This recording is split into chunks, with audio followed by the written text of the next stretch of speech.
देखो, and the angular acceleration of a body, the angular acceleration of a body moving along the circumference of a circle is, हमसे कह रहा है कि एक बॉडी है जो सर्कमफ्रेंस को अलॉन्ग मूव कर रहा है, उसका एंगुलर एक्सीलरेशन किधर होगा वो बताओ। तो समझो जरा, मान लो कि लेट अल्फा भी द एंगुलर एक्सीलरेशन, अल्फा क्या हो जाएगा उसका एंगुलर एक्सीलरेशन हमने मान लिया, और एक सर्कल ले लिया जिसका रेडियस r है और सेंटर वो है, इसमें ऐसे सर्कमफ्रेंस को अलॉन्ग गोल गोल गोल गोल ऐसे घूम रहा है, ये घूम गया, बताओ सही घूम रहा है।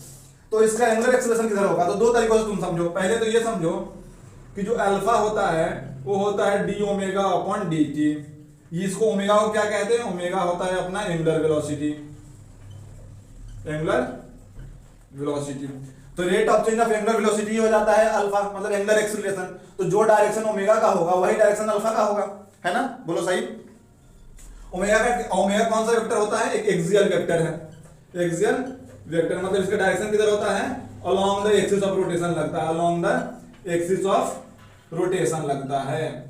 अगर ये भी नहीं पता है along the axis of rotation लगता है या एक्सियल वेक्टर है, तो सिंपली देखो जिस तरफ घूम रहा है उसके तरफ ये चारों फिंगर को कर्ल करो, जो थंब आएगा वो डायरेक्शन होता है ओमेगा का डायरेक्शन।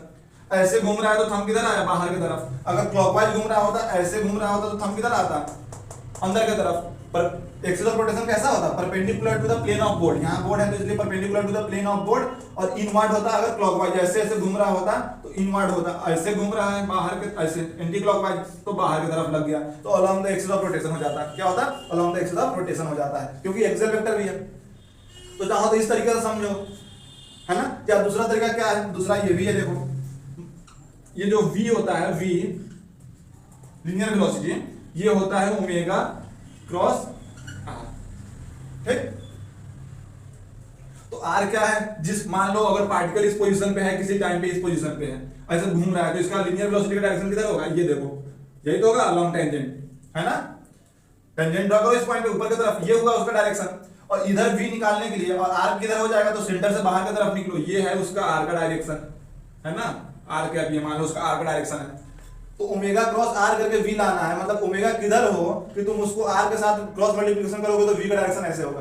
तो मान लो अगर ओमेगा इस तरफ होता तो ओमेगा क्रॉस r, थंब किधर गया? ऊपर की तरफ। इमेजिन कर पा रहे हो ना भाई? ये वेक्टर मेथड कहते हैं इसको, है ना? क्रॉस प्रोडक्ट ऐसे ही निकालते हो।